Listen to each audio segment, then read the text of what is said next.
देखिए अभी हम लोग पढ़ेंगे प्रेसिडेंट के बारे में। समझे, प्रेसिडेंट के बारे में पढ़ेंगे तो क्या है कि हम लोग आर्टिकल वाइज पढ़ेंगे जी। समझे, आर्टिकल वाइज मतलब किस आर्टिकल में क्या लिखा हुआ है। क्लियर जी, आराम से धीरे धीरे। ठीक, तो सबसे पहले जो है आर्टिकल 52 है, इसमें लिखता है कि there shall be president of India. अब क्योंकि संविधान पहले बना, प्रेसिडेंट का इलेक्शन तो बाद में होगा, तो इसलिए कहा गया there shall be president of India, मतलब भारत का एक राष्ट्रपति होता है। इसको किसी को लिखाने की जरूरत है? तो ये हो गया जी। अब 53 का कि all the executive function of the union, all the executive function of the union shall be carried in the name of the President of India। वाह, संघ के सभी कार्यपालिका संबंधी कार्य राष्ट्रपति के नाम से किए जाएंगे। क्लियर, आगे बढ़े। मोहसिन आगे बढ़े। यूनियन सेल क्या बोली हमको तो याद तो नहीं है क्या।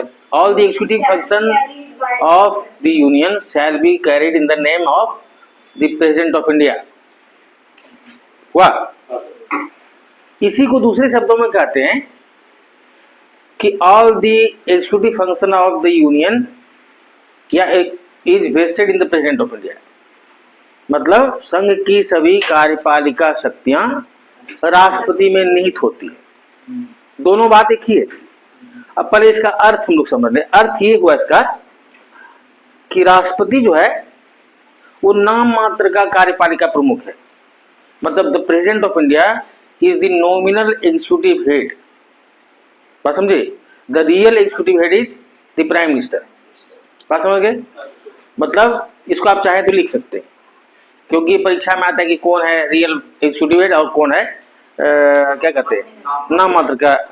तो राष्ट्रपति जो है वह नाम मात्र का कार्यपालिका प्रमुख है और वास्तविक कार्यपालिका प्रमुख है प्रधानमंत्री। क्लियर जी। अब देखिए इसका मतलब क्या हुआ कि जैसे सब चीज होता है राष्ट्रपति के नाम से, लेकिन राष्ट्रपति को कोई पावर नहीं है। बात समझ में आ रही है जी।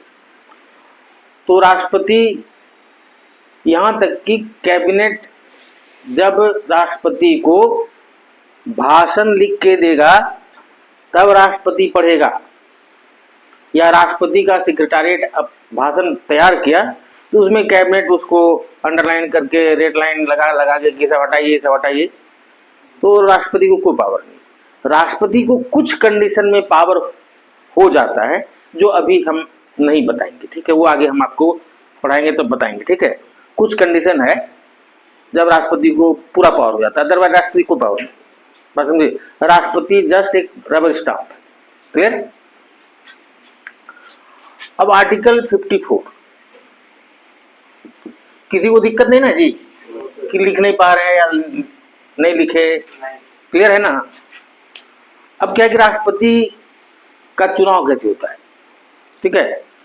तो आर्टिकल 54 कहता है कि the president of India is elected by an electoral college. राष्ट्रपति का निर्वाचन एक निर्वाचक मंडल के द्वारा किया जाता है। By an electoral college, the president of India is elected by an electoral college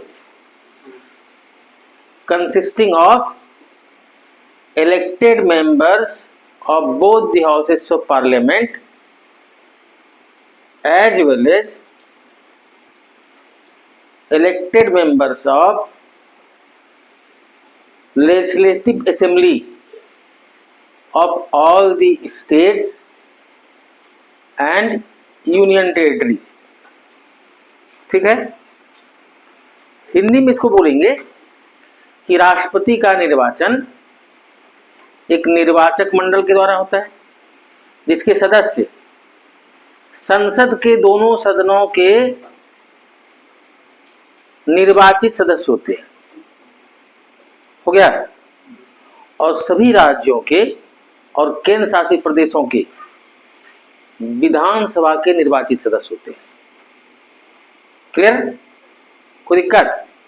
अब सुनिए जी, इसको जरा क्लियर कर दे, ये है क्या, इसका बताए क्या आपको। मतलब राष्ट्रपति के चुनाव में मतदान कौन करता है, वोटिंग कौन करेगा। जैसे हम लोग एमएलए, एमपी, मुखिया और मेयर ये सब के चुनाव में हम लोग भाग लेते हैं, हम लोग वोट देते हैं, लेकिन राष्ट्रपति के चुनाव में हम लोग वोट नहीं देते हैं।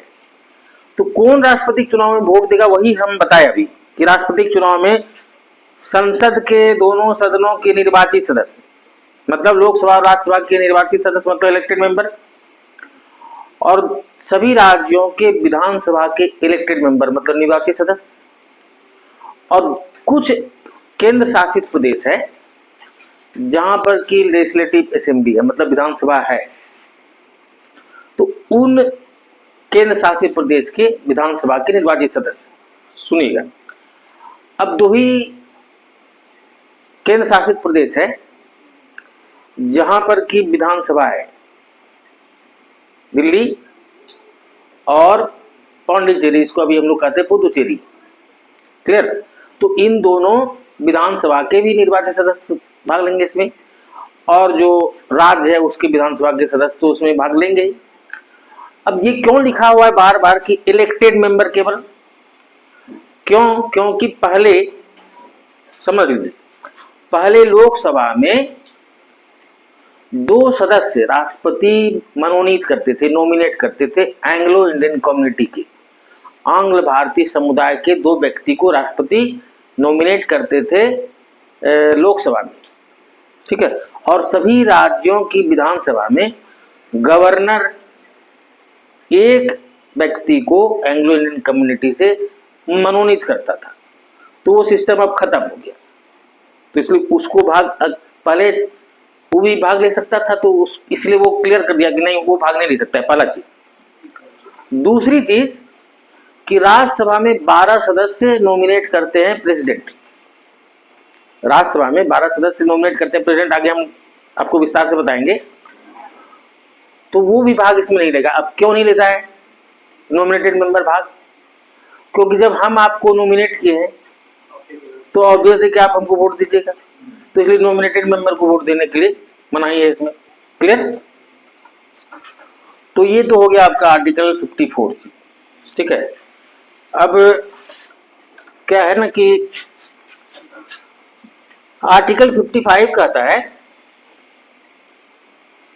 कि the election of the president of India is held on the basis of proportional representation. The election of the President of India is held on the basis of proportional representation in accordance with single transferable vote system. मतलब राष्ट्रपति का निर्वाचन अनुपातिक प्रतिनिधित्व के आधार पर The election of the President of India is held on the basis of proportional representation in accordance with single transferable vote system. हुआ कि नहीं? हिंदी वाले सुनिए कि राष्ट्रपति का निर्वाचन अनुपातिक प्रतिनिधित्व के आधार पर एकल संक्रमण प्रणाली से होता है। क्लियर हो गया जी?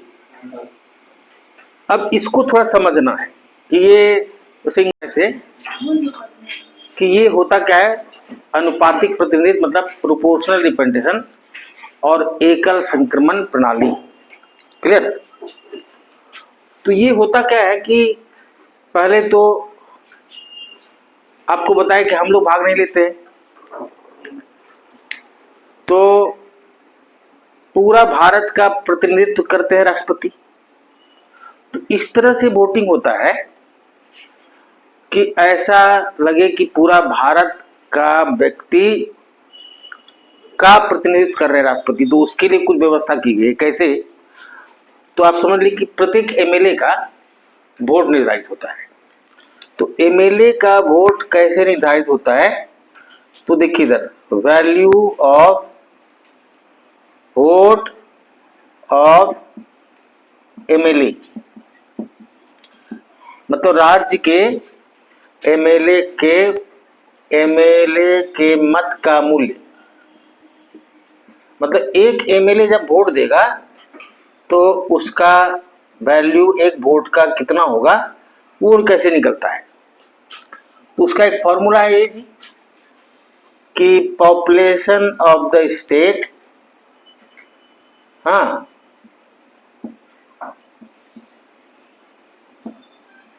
Divided by number of MLA.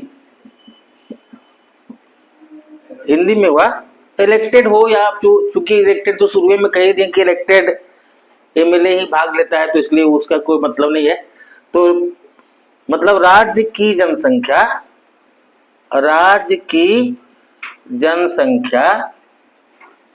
Divided by MLA की संख्या। अब चूंकि एमएलए तो नॉमिनेटेड होता है नहीं है, तो इसलिए अब वो लिखने में कोई दिक्कत नहीं है कि एमएलए की संख्या, अब तो नॉमिनेटेड है ही नहीं एमएलए। बात समझ में आई जी? तो राज्य की जनसंख्या बटा एमएलए की संख्या और होल डिवाइडेड बाय, मतलब कोशेंट डिवाइडेड बाय 1000, इस फॉर्मूला से निर्धारित होता है एमएलए का वोट। इस तरह से पूरे भारत में जितने एमएलए हैं सबका वोट का निर्धारण हो गया। ठीक है,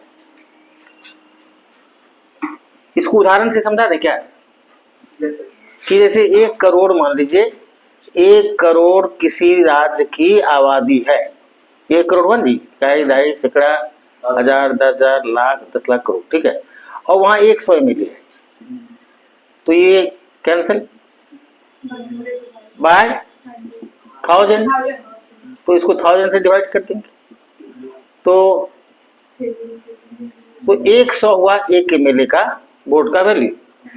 ठीक है, तो इस तरह से एमएलए के वोट का वैल्यू निकल गया। अब एमपी का वोट का वैल्यू क्या हुआ?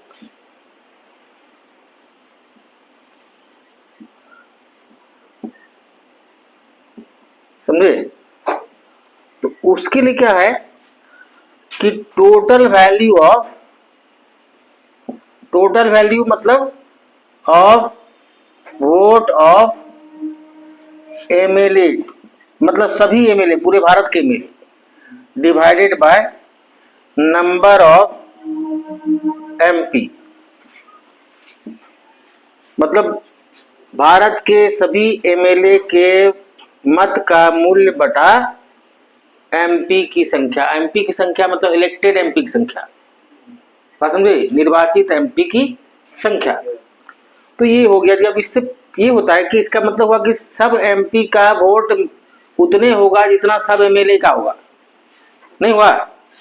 इससे यही पता चल रहा है सब एमपी का वोट मिला करके उतना ही होगा जितना सब एमएलए का वोट मिला करके होगा, और जिस राज्यों की आबादी जिस तरह से है उसी हिसाब से एमएलए का वोट का वैल्यू होगा। तो एक तरह से ये प्रोपोर्शनल रिप्रेजेंटेशन हुआ। बात समझ गए? अब सिंगल ट्रांसफरेबल वोट का क्या मतलब, इसको मिटा देना, क्लियर है ना सब कुछ? तो इसको मिटा रहे हैं।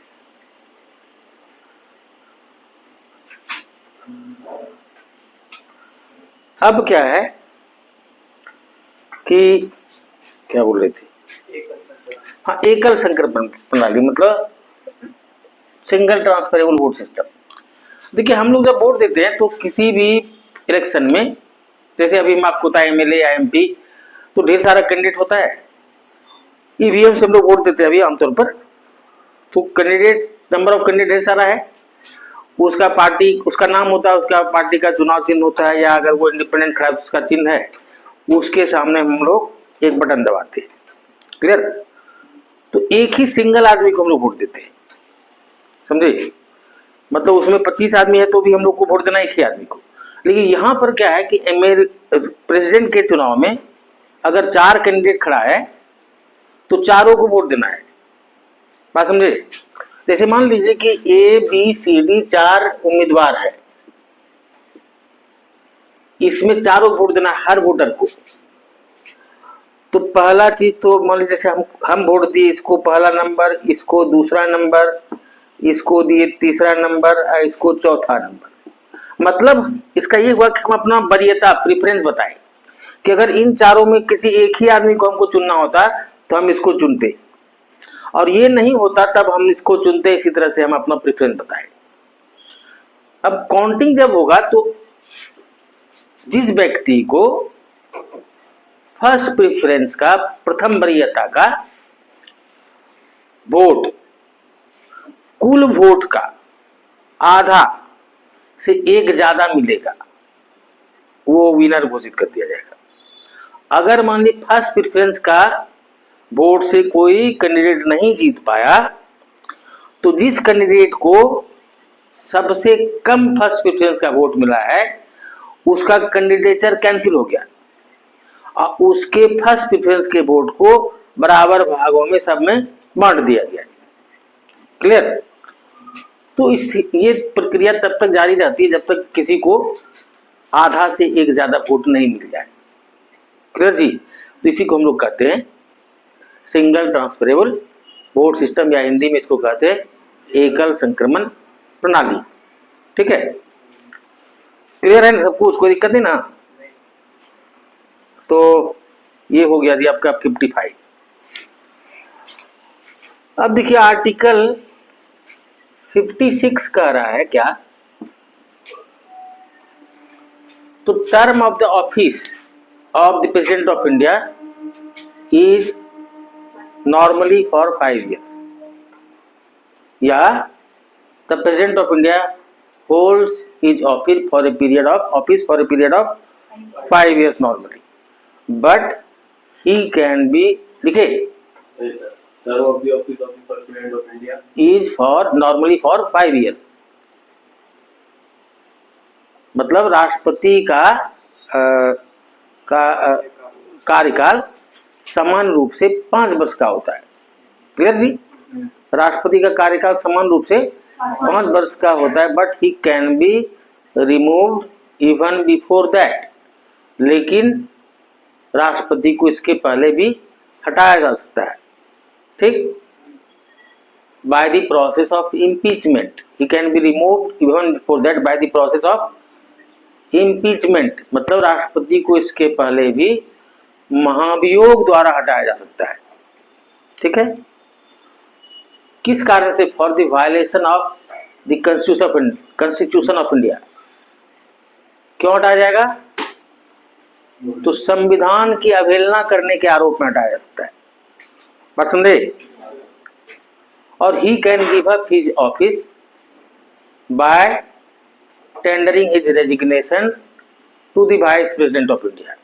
मतलब वह उपराष्ट्रपति को अपना त्याग पत्र देकर अपना पद छोड़ सकता है। He can give up his office by tendering his resignation to the vice president of India. ठीक?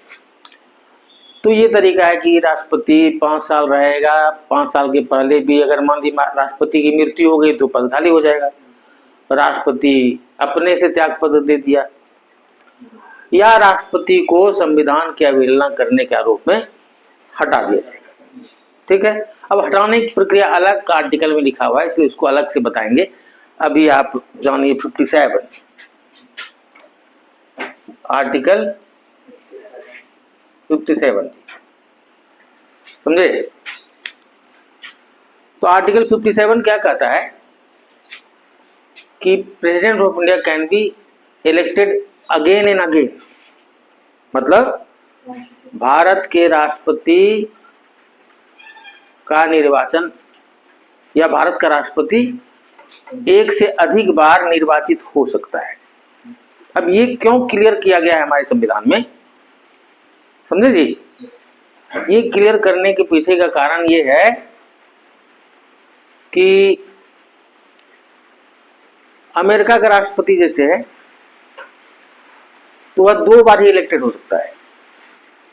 जैसे देखिए ज्यादातर लोग, जैसे कि जो बाइडेन एक बार इलेक्टेड हुआ, फिर दोबारा खड़ा हुआ, फिर दोबारा जीत गया। बिल क्लिंटन, उसी तरह हुआ। इस तरह ज्यादातर लोग ऐसे ही होता है। ट्रम्प एक बार जीता, फिर इस बार दोबारा जीत गया, तो 2 ही बार वहां का कोई व्यक्ति राष्ट्रपति बन सकता है। अब मान ली तीसरी बार भी अगर ट्रम्प खड़ा हो तो हो सकता है जीत जाएगा, लेकिन वो खड़ा ही नहीं हो सकता है। लेकिन भारत के राष्ट्रपति के साथ इस तरह का कोई लिमिटेशन नहीं है। क्लियर जी? ये आ रही है जी, ठीक है। तो समझ गए? तो ये तो हो गया आर्टिकल 57, समझ गए इसको। अब आर्टिकल 58,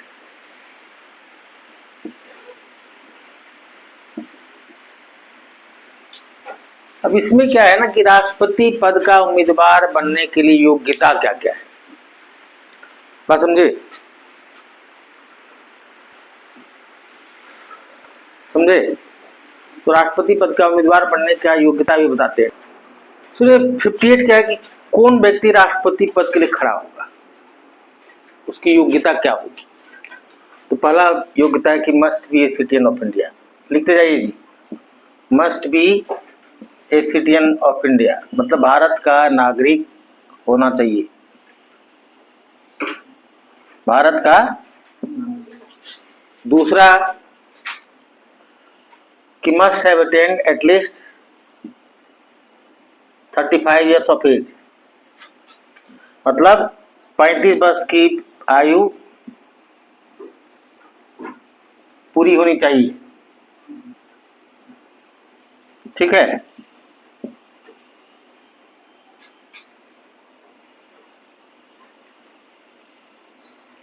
हो गया। तीसरा क्वालिफिकेशन है कि must have the qualification to be elected as a member of Lok Sabha, मतलब लोकसभा का सदस्य बनने की योग्यता हो, ठीक है। Clear? Must be qualified to be member of the Lok Sabha. उसके must not hold any office of profit either under union और द स्टेट, और ढेर सारा चीज है इसमें, मतलब कि किसी भी प्रकार का लाभ का पद धारण नहीं करना चाहिए। क्लियर? तो ये हो गया राष्ट्रपति के। लिखिए जी, must not hold any office of profit, मतलब लाभ का पद धारण नहीं करना चाहिए, ठीक है। अब इसके बारे में भी आपको बताएंगे कि लाभ का पद क्या है, लेकिन आगे, ठीक है, अभी नहीं। तो अब देखिए क्या है ना कि राष्ट्रपति के लिए क्या हम लोग भी खड़ा हो जाएं? क्यों नहीं खड़ा हो सकते? हमारा 35 वर्ष उम्र हो गया है, खड़े हो जाएं? बनने की योग्यता नहीं है हमें। हाँ सर, तो फिर आप तो सर खड़ा हुए थे सर। तो कहने मतलब हुआ कि हम तो 35 वर्ष आयु हो चुका है, लोकसभा का सदस्य बनने की योग्यता है, तो हम खड़ा हो सकते हैं। तब तो ढेर सारा आदमी, पता चला 100 कैंडिडेट हो गया लोकसभा राष्ट्रपति का, 100 का है और ज्यादा हो जाएगा, तो राष्ट्रपति का चुनाव कैसे हो पाएगा, समझ रहे ना? तो ऐसा नहीं है। पहला चीज तो राष्ट्रपति के पद का उम्मीदवार बनने के लिए 50 प्रपोजर चाहिए। 50 प्रपोजर मतलब हिंदी में प्रस्तावक। अब प्रस्तावक कौन होता है? तो जो वोटर होता है। और 50 सेकेंडर, मतलब जो प्रस्ताव किया कि हाँ हम राष्ट्रपति का पद के लिए इनको प्रस्तावित करते, तो फिर 50 आदमी उसका कहेगा हम समर्थन करते। तो कम से कम 100 एमएलए एमपी का जो कम से कम जो जनता होगा या उसको जुटाएगा, जिसका समर्थन लेगा, तब ना वो खड़ा होगा जी। मेरी बात समझ में आ गई है ना? तो समझ गए ना कि सब आदमी ना राष्ट्रपति खड़ा हो सकता है। तो एमपी एमएलए नहीं, जो व्यक्ति 50 एमपी एमएलए का समर्थन हासिल किया पहले 50 प्रपोजर के रूप में, और 50 एमपी एमएलए का सपोर्ट हासिल करेगा, तो 100 MLA MP का कम से कम चाहिए उसको सपोर्ट, तब केवल खड़ा हो सकता है। तो हमारी आपकी औकात है क्या जी? हम लोग 50 MP MLA कुछ भी हम लोग सपोर्ट हासिल कर लेंगे प्रपोजर के रूप में और 50 सेकेंडर के रूप में? नहीं ना। तो समझ है ना कि इसका मतलब सब आदमी नहीं खड़ा हो सकता है राष्ट्रपति पद के लिए। अब क्या है ना कि जैसे आप कोई भी इलेक्शन लड़ते हैं, कोई भी लोकसभा का चले लड़ेंगे या कुछ भी, तो उसमें एक सिक्योरिटी लगता है।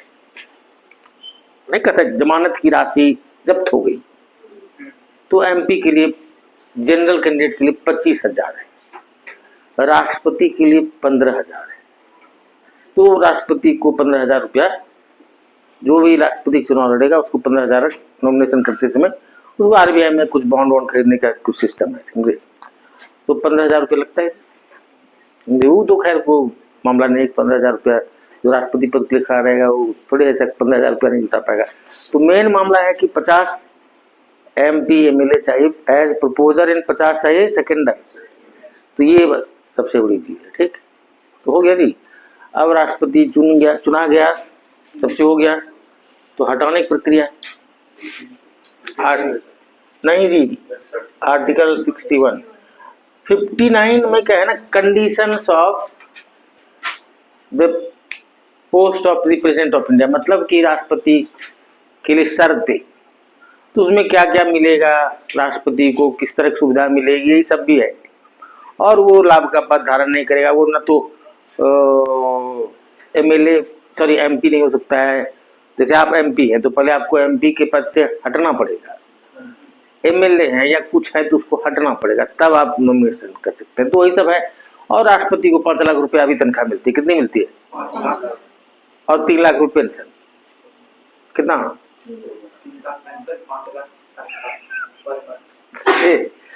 5 लाख रुपये तनख्वाह मिलती है और 3 लाख रुपया पेंशन।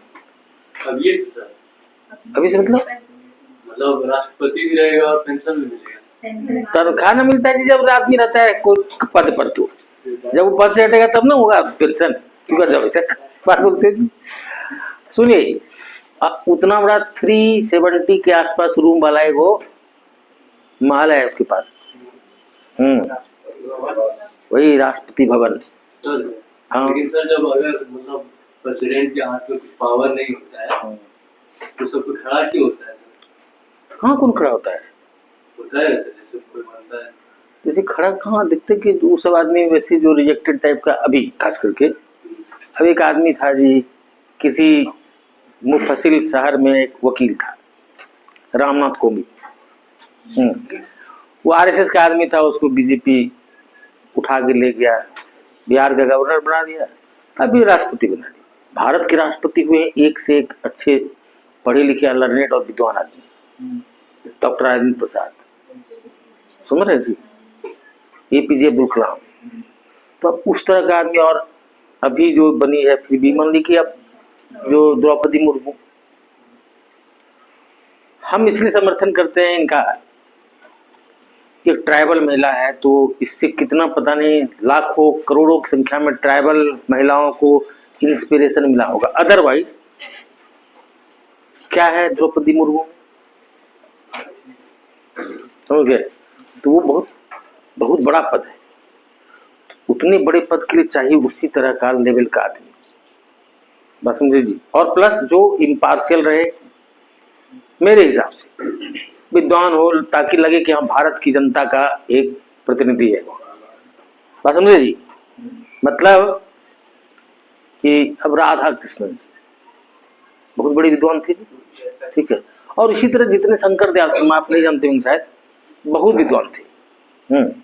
और बहुत सारे लोग, बहुत सारे विद्वान लोग बने हैं। भारत के राष्ट्रपति के पद पर ज्यादातर लोग बहुत बड़े बड़े आदमी बैठे। कुछ अपवाद है जी, अब नाम हम नहीं लेना पसंद करेंगे, ठीक है, क्यों किसी का नाम लेकर के फालतू का। जयल सिंह का नाम सुने? नहीं सुने, राष्ट्रपति थे। तो ये सब हो गया अपवाद। जयल सिंह, एक और प्रतिभा देवी पाटिल, ये सब अपवाद हुआ। अदरवाइज उस पद पर ज्यादातर लोग जो भारत में बैठा है वो हाई लेवल का आदमी, समझे। खैर, तो आर्टिकल 61 कहता है कि राष्ट्रपति को हटाया जाएगा। हटाने का आधार क्या है? वायलेशन ऑफ कॉन्स्टिट्यूशन, मतलब संविधान की अवहेलना करेंगे तो आपको हटाया जाएगा। तो कहता है the process of impeachment can be initiated by any of the two houses of the parliament, मतलब महाभियोग की प्रक्रिया संसद के दोनों में से किसी सदन के द्वारा शुरू की जा सकती है। लिख लीजिए, the process of impeachment can be initiated by any of the two houses of the parliament, महाभियोग की प्रक्रिया संसद के दोनों में से किसी सदन के द्वारा शुरू की जा सकती है। ठीक है, नहीं लिख पाए? One, the process of impeachment can be initiated by any of the two houses of parliament. ठीक है, but the condition is that, लेकिन शर्त यह है कि the president must be informed of the intention of the house for giving 14 days notice and signed by 1/4 of the total membership of the house। Hindi में लिखिए, लेकिन राष्ट्रपति को इस बात की सूचना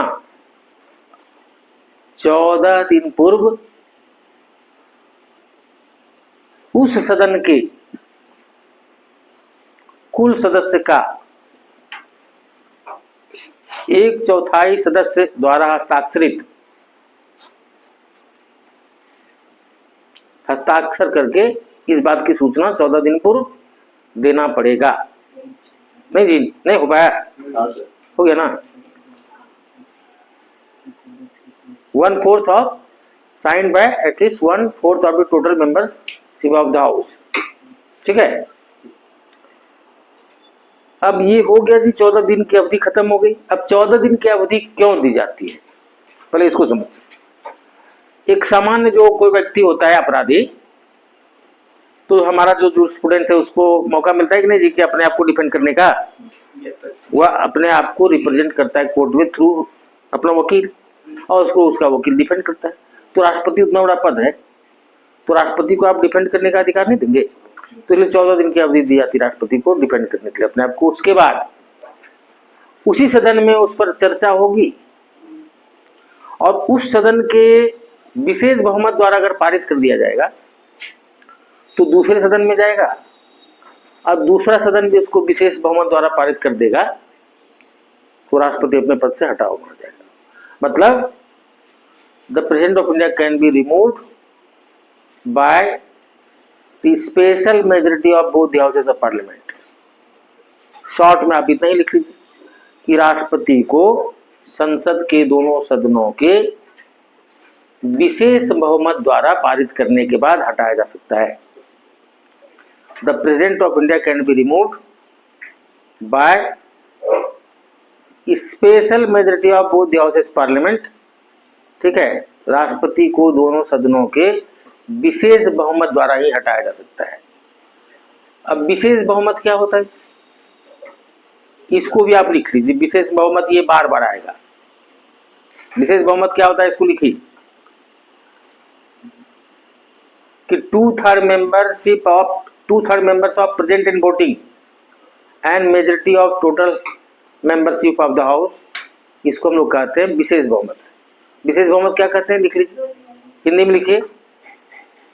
उपस्थित एवं मत देने वाले सदस्यों का 2/3, उपस्थित एवं मत देने वाले सदस्यों का 2/3 एवं कुल सदस्यों का बहुमत। कुल सदस्यों का बहुमत मतलब किसी हाउस में 400 सीट है मान लिया जाए, तो 201 नहीं लिख पाए। 2/3 member of present in voting as well as majority of total membership of the house। हो गया। तो ये हम आपको राष्ट्रपति के बारे में बताएंगे। अब सुनिए, अब क्या है ना, हम चूंकि आर्टिकल वाइज पढ़ा रहे हैं तो इसलिए पावर फंक्शन ढेर सारा चीज हम लोग आगे पढ़ते रहेंगे। जहां पर जरूरत पड़ेगी, मान लीजिए कि वीटो पावर क्या, ऑर्डिनेंस मेकिंग पावर क्या, तो सब हम आगे आते रहेगा। इमरजेंसी पावर तो हम लोग जब इमरजेंसी पढ़ेंगे तो उस समय हम लोग पढ़ेंगे। तो इसी तरह से हम लोग आगे इसको पढ़ते जाएंगे। अभी इस तरह से हम आपको नहीं लिखा रहे हैं कि power and function of the president of India. मेरी बात समझ में आ रही है? तो ये आप समझ गए, आप राष्ट्रपति हो गया। अब देखिए जी, उपराष्ट्रपति, ठीक है जी, वाइस प्रेसिडेंट। आर्टिकल 63 में कहता है कि there shall be vice president of India, मतलब भारत का एक उपराष्ट्रपति होता है। ठीक है, there shall be a vice president of India. हुआ। अब आर्टिकल 64 लिखता है कि he shall be the ex officio chairperson of the Rajya Sabha. 64 क्या कहा? He shall be the ex officio chairperson of the Rajya Sabha. Hindi में आप लिख लीजिए कि उपराष्ट्रपति राज्यसभा का पदेन अध्यक्ष होता है। उपराष्ट्रपति राज्यसभा का पदेन अध्यक्ष होता है। ठीक है जी। तो अब जरा समझिएगा, पदेन अध्यक्ष का पहले क्या मतलब। तो पदेन अध्यक्ष का मतलब हुआ कि जो भी उपराष्ट्रपति के पद पर बैठेगा वह अपने आप राज्यसभा का चेयरपर्सन हो जाएगा। जैसे अभी क्या नाम है, अभी उपराष्ट्रपति तो चले गए, नए उपराष्ट्रपति अभी मोस्ट प्रोबेबली जो भी राधा कृष्णन क्या नाम है, संभवतः इलेक्ट हो जाएंगे। तो जैसे ही उपराष्ट्रपति बनेंगे तो ये बन जाएंगे जी अपने आप राज्यसभा के अध्यक्ष। बात समझ में आ गई जी। जो भी उपराष्ट्रपति पद पर बैठेगा वो अपने आप क्या हो जाएगा, राज्यसभा का अध्यक्ष। अब 65 में कहता है कि इनका काम क्या है, किनका? उपराष्ट्रपति का। तो कह रहा है कि इनका काम है, एक तो पहले बता दिए कि शैल be the x official chairperson of the Rajya Sabha. अब राज्यसभा नहीं चल रहा है अभी, तो क्या करेंगे? तो क्या करेंगे, तो संविधान में लिखा है कि he shall discharge the duty of the president of India in his absence. मतलब उपराष्ट्रपति की अनुपस्थिति में, किसी भी कारण से अगर अनुपस्थिति में, तो राष्ट्रपति की अनुपस्थिति में फॉर वट एवर रीजन उपराष्ट्रपति उनका पदभार ग्रहण करेगा। बात समझ में आई? क्लियर हुआ जी? जैसे मान लीजिए कि उपराष्ट्रपति लंबे दिनों से बीमार है, राष्ट्रपति उपराष्ट्रपति नहीं, राष्ट्रपति मान लीजिए लंबे दिनों से बीमार है, तो राष्ट्रपति का काम कोई तो देखेगा, तो कौन देखेगा? उपराष्ट्रपति। राष्ट्रपति लंबी विदेश यात्रा पर निकल गए 2-3 महीना का, तो देश में ढेरी काम होगा राष्ट्रपति का, तो उस समय राष्ट्रपति का काम कौन देखेगा? उपराष्ट्रपति। क्लियर जी? तो ये उपराष्ट्रपति का काम है। ठीक है, तो ये तो हो गया आपका, समझ गए 65। अब 66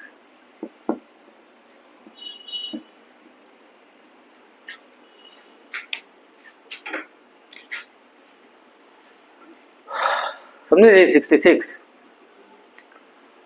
कहता है the vice president of India is elected by an elected college consisting of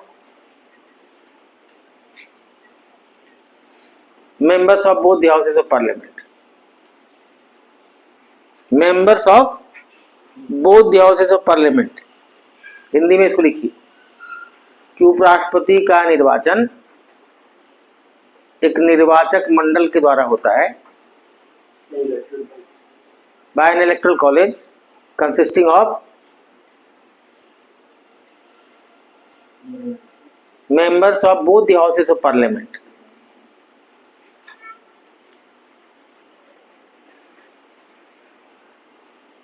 समझे? उपराष्ट्रपति का निर्वाचन एक निर्वाचक मंडल के द्वारा किया जाता है, जिसके सदस्य संसद के दोनों सदनों के सदस्य होते हैं। ध्यान दीजिए इधर कि उपराष्ट्रपति का निर्वाचन एक निर्वाचक मंडल के द्वारा होता है, जिसके सदस्य संसद के दोनों सदनों के सदस्य होते हैं। इसमें कहीं हम नहीं बोले कि इलेक्टेड की नॉमिनेटेड। अब थोड़ा अंतर समझ लीजिए कि राष्ट्रपति के निर्वाचन और उपराष्ट्रपति के निर्वाचन में क्या अंतर है। ध्यान दीजिए जी पर चलो।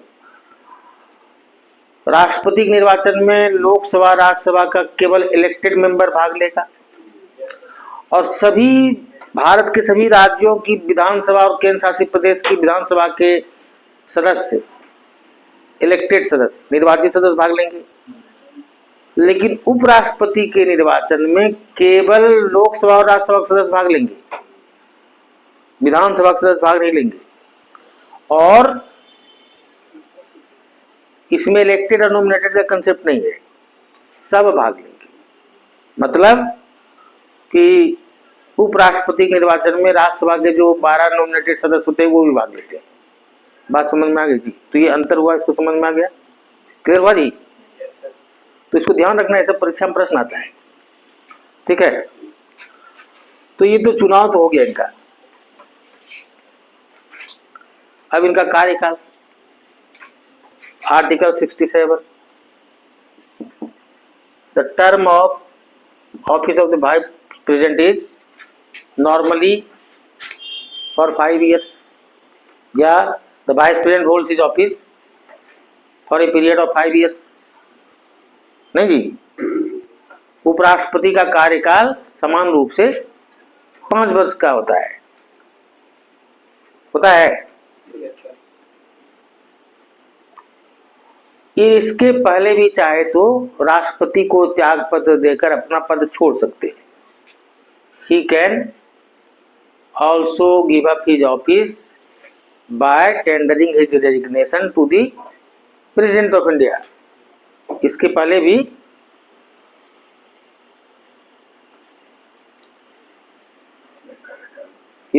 भी इनके द्वारा राष्ट्रपति को अपना त्याग पत्र देकर अपना पद छोड़ सकता है, ठीक है? छोड़ सकते हैं, ठीक है जी?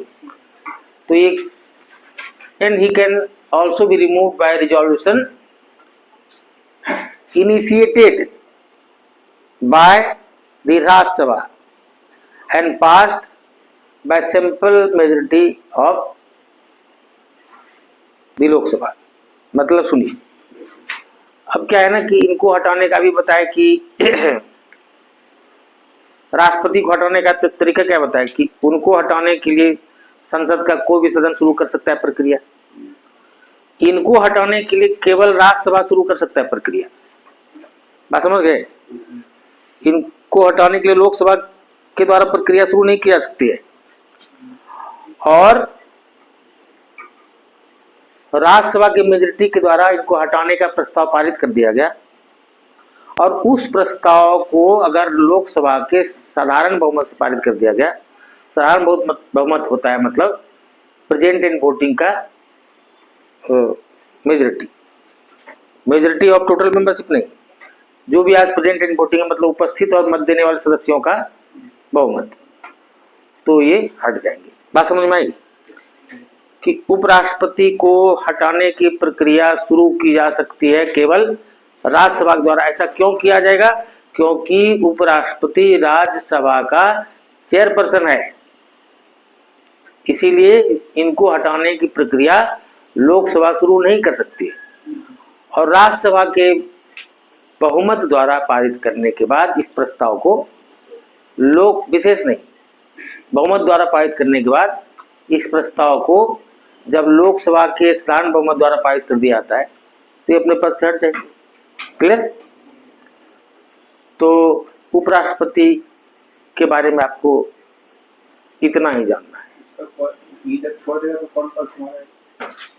देखिए हमारे यहाँ जो सिस्टम बना हुआ है कि अगर राष्ट्रपति नहीं है तो उपराष्ट्रपति, उपराष्ट्रपति भी नहीं है तो chief justice of India, chief justice of India भी नहीं है तो सीनियर मोस्ट जज। अब उतना नहीं है तो सब चला ही जाएगा कुछ लफट, तब तो फिर जयशंकर झा बन जाएगा। अब इसको हम लोग कैसे मान ले कि ये भी नहीं है, ये भी नहीं है, ये भी नहीं है, ऐसा थोड़ी माना जाता है। इतना तो हम मान लिए कि राष्ट्रपति नहीं तो उपराष्ट्रपति, उपराष्ट्रपति नहीं है तो चीफ जस्टिस भी नहीं है तो सीनियर मोस्ट जज। अब सब एक साथ कहाँ चला जाएगा? नहीं।